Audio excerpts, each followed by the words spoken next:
you find out where you are right now. Before you can start thinking about where you want to go to, you first have to think about where you are at the moment. So I'm going to spend a few minutes to talk to us about how to move ourselves from where we are to where we're supposed to be. If you joined us in the class we did the last time, we talked about a lot of things. We talked about the fact that you need to do a personal audit. So right now, start asking yourself these questions. Do you set goals yearly? What's your target for the year? And let me open up to you. Last year, I wanted to make 100 million naira. Of course, I don't like to make excuses, but it didn't come out as planned. But because I set that very audacious, hairy goal, I had started thinking about strategies on how to achieve 100 million. Now, we did not hit 100 million, but we hit at a very huge point. I mean, when we were looking at the records, it took my secretary a whole day to do the recordings of what we achieved on that particular day.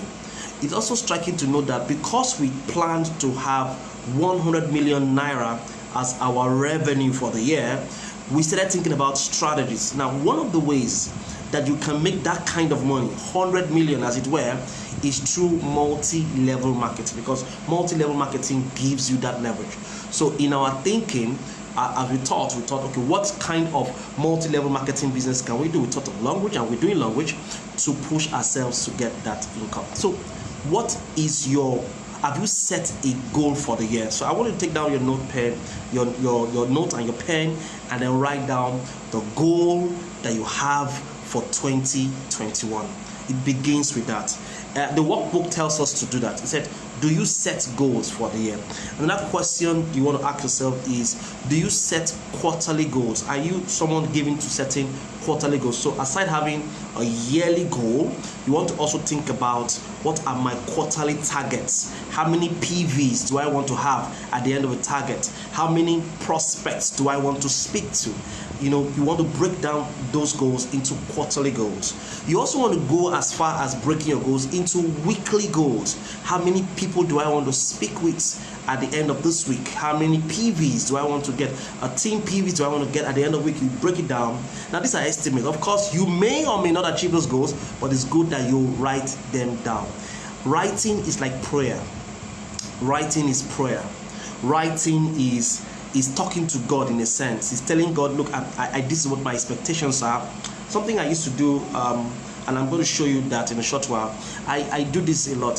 When I make a list, every Sunday I set my weekly goals. So I make a list of everything I want to achieve, who I want to call, places I want to go to, contacts I want to make, targets. I also put write the monies I want to make. I also put how much I want to save, what I want to invest. I do that daily for the week now. For the week. Now, one of the things I also put unexpected incomes.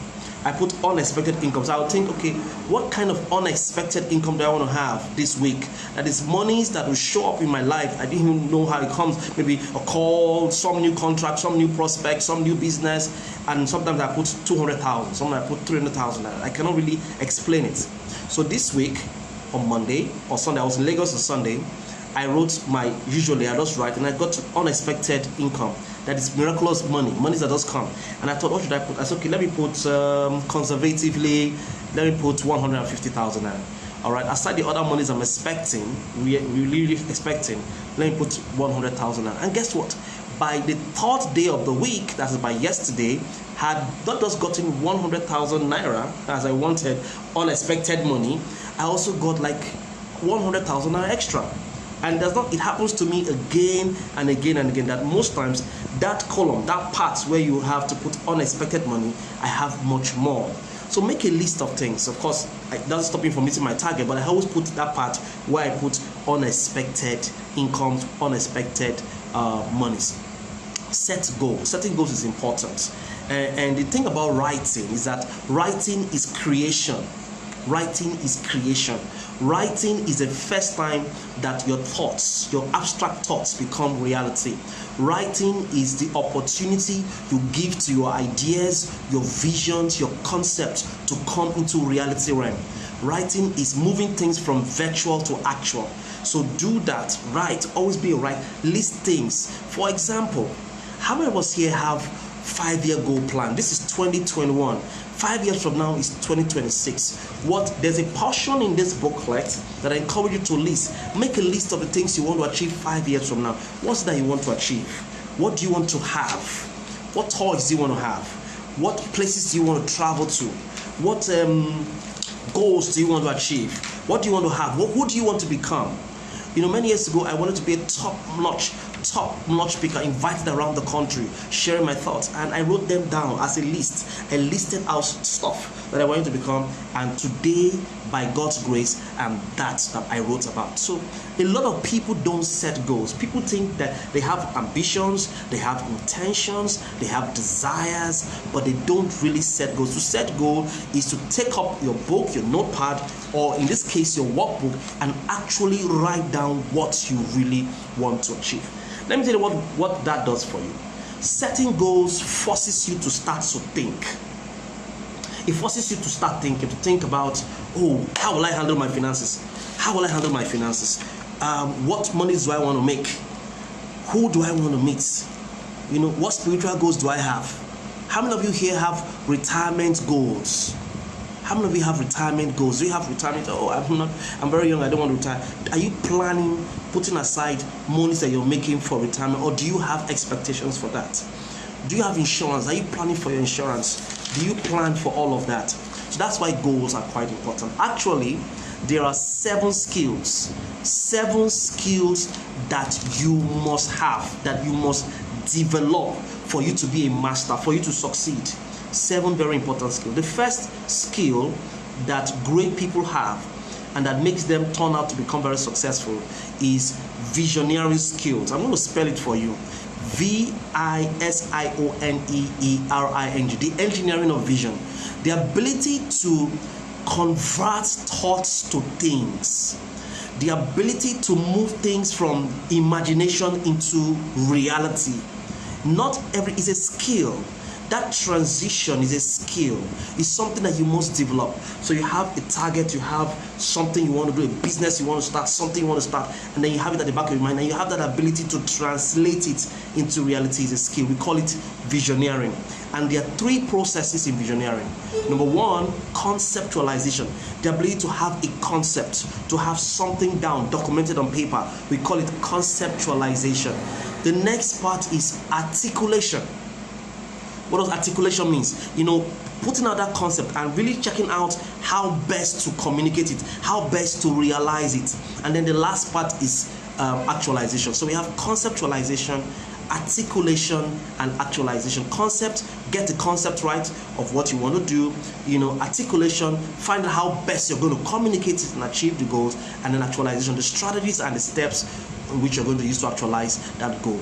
So that's what the first skill that top people have, that to help them succeed, whether in network marketing or business, is visioneering.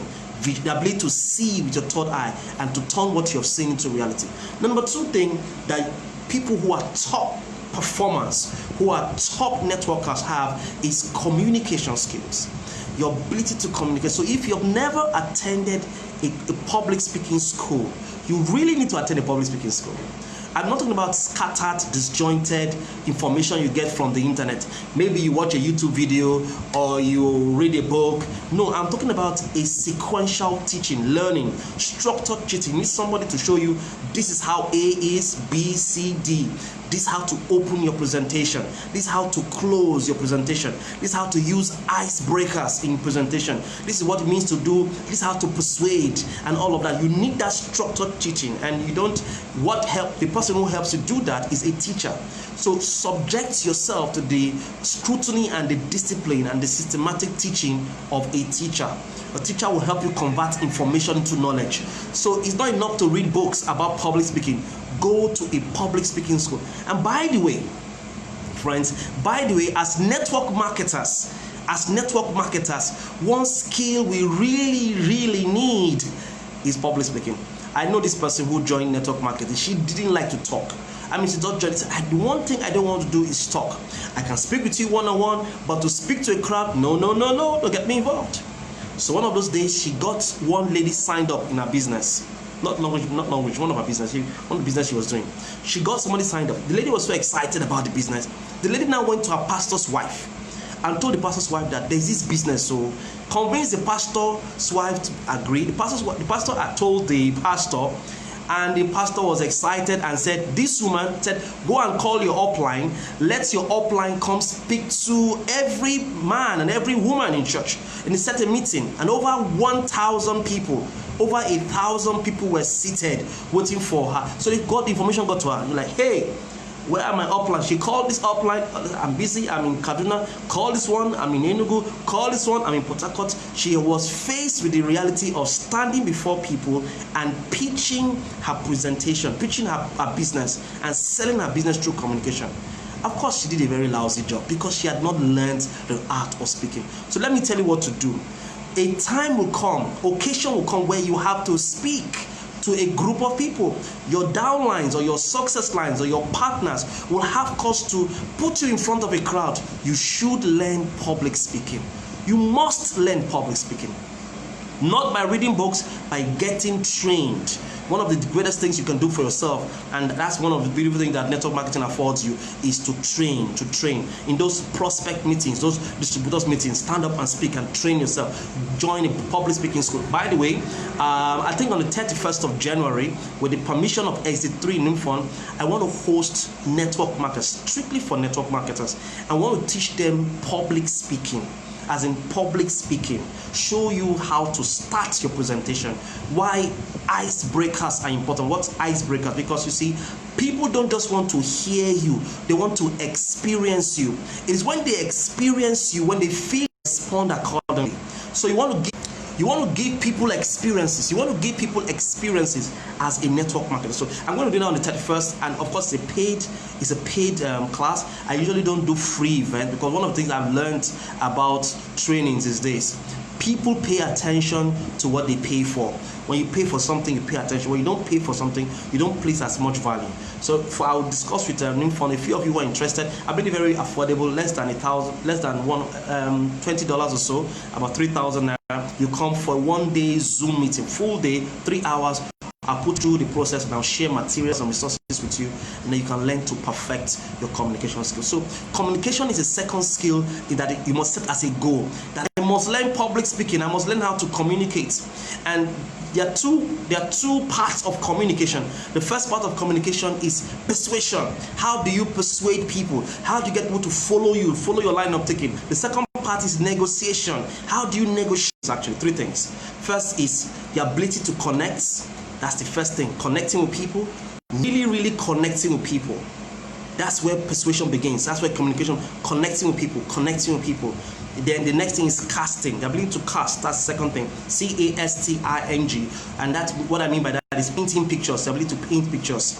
You know, the reason why people are not doing your business, yes, your business, is because you're telling them, you're not showing them. Stop telling people about your opportunity. Start showing them. As a way to paint pictures with words.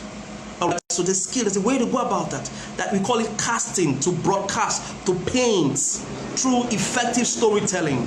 You know, so show people, stop telling them. When people see, they will do. People do because they see.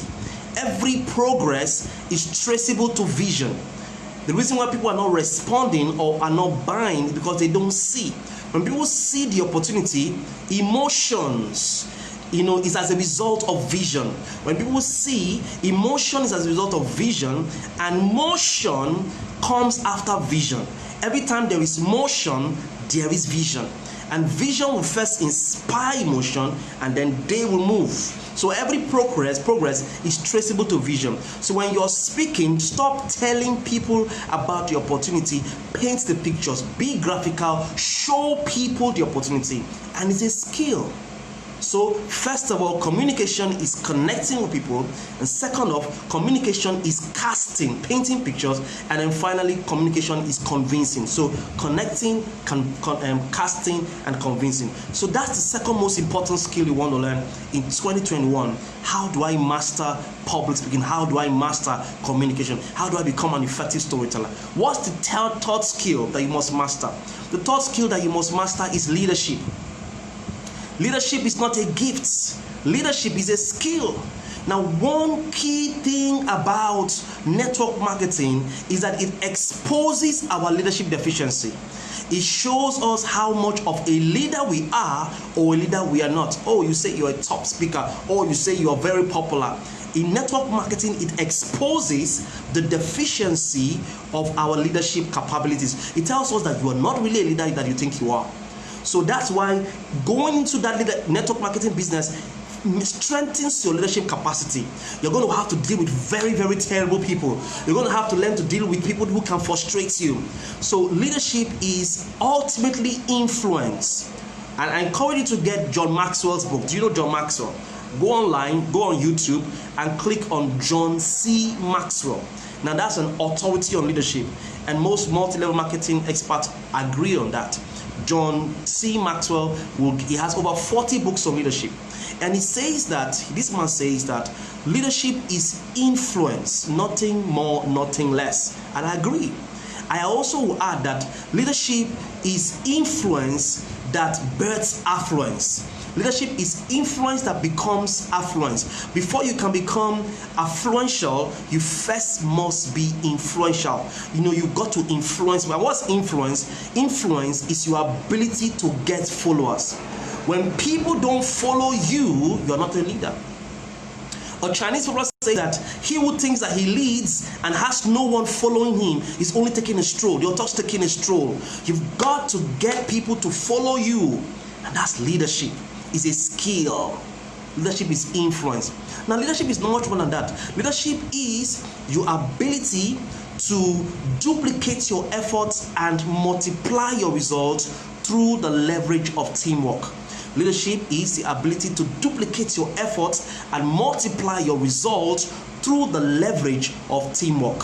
Leadership is the ability to duplicate your efforts and multiply your results through the leverage of teamwork. And that's something that people don't know how to do. You don't know how to leverage on people on teamwork. Now, the last thing about leadership, which is very important, is that leadership is the ability to delegate effectively. It's the ability to spot other leaders and match them with appropriate roles. It's matching talents with roles. Leaders with roles, effective delegation. So as a leader, as you build your team, as you get people in your team, you want to start spotting who are the leaders, who are the potential leaders. Because one of the ways to multiply your results is to raise leaders and not followers. Your distributors should become leaders. Your goal is not just to recruit people, and that's what we call leadership by wit. Leadership by wit is recruiting people and getting more people, which is fine, which is also going to get you so much money. But when you get people to come into your team, you recruit people and have a lot of prospects, you just become an achiever. That's all you are. But that's beyond leadership. Is not just increasing the width or the width of the people coming your way. You want to think of leadership as depth. So for you to have leadership by depth, you're thinking training, you're thinking showing people the way, imposing, giving them, growing them to become leaders. So you want to have leaders in your team and not just followers. If you have prospects as followers, but if you have leaders, then that means that you are going to have leaders multiplying. You have multiplication of results. The reason why SDN Fund is doing amazing is because she has a lot of leaders. In fact, she can stop working and she will end weekly. So raise leaders. Leadership is duplicating your efforts and multiplying your results through the leverage of teamwork. It's a skill. It happens daily by practice, by working with people, by doing a few things. So that's the third skill that you need to learn. The first one is vision, the second visionary, the second one is communication, the third one is leadership. The third one is selling. Selling, the ability to sell. Nothing succeeds until somebody sells. No organization makes progress until somebody says, I want you to clap for yourself. Just clap for yourself. You know what? Because you see, you're the most important part of the language business. Language products won't move if you don't move, if you don't recruit, if you don't sell products. Because you see, your job in most companies and organizations are looking for people like us, people like you to move product from the counter to the consumer. Network marketing affords us to do it faster and to get paid higher. So products are moved from the counter to consumer at a faster rate. As you recruit people, other salespeople, products are moving at a very fast rate. The beautiful thing about network marketing is that it takes out the wholesale, it takes out the retailer, it takes out all those middlemen in the transaction. So from the manufacturer, from Longreach headquarters, it comes straight to you, or from Longreach headquarters, it comes to the stockist and it comes to you. So no retailer, no wholesaler, just Longreach headquarters to a stockist and a stockist to you, and then you refer. So all of the money that should go to the wholesaler, all of the money that should go to the retailer goes to customers who do referrals. That's why you see we make so much money weekly, monthly, yearly from Longreach business, that because products are moving on a very rapid. Network marketing is the business of the 21st century. Even in COVID-19, that is the business that will thrive. Customer referring people. All right, and big organizations are looking for people like that. That's why selling is a skill. Selling is part of network marketing. It's a skill that you want to learn. And what is selling? Selling is the transfer of enthusiasm. Selling is a transfer of enthusiasm. What that means that you can't truly succeed in business unless you have passion about the product you are selling. You must have passion about Longreach. There has to be passion. The word passion or enthusiasm is a combination of two words, a Greek word, NTOs. NTOs, full of spirited, full of spirits, full of excitement. Because you see, passion or enthusiasm is contagious. The moment you are excited about your product, the other person will catch fire. Passion is like fire. You see, somebody has so much knowledge, but he's not able to electrify his audience. But another person has so much fire, he electrifies his audience. So selling is the transfer of enthusiasm. Selling is the transfer of passion. You need to learn how to sell. You need to learn. But that's not all that selling is. That's not all that selling. Do you want to know what else selling is? I'll tell you if you care to listen. And I'd like you to write down. Selling is not just a transfer of enthusiasm or passion. Selling is getting customers to see value in the product or service you are running. To see. Like I said, stop telling people, start showing people. Showing through words, showing through demonstration. So demonstration is more effective than presentation. Demonstration is more effective than presentation. Stop trying to present. That's a wrong model. Start demonstrating it through the words that you share. You know what, guys? I'm going to take a little break now. I just noticed that I'm having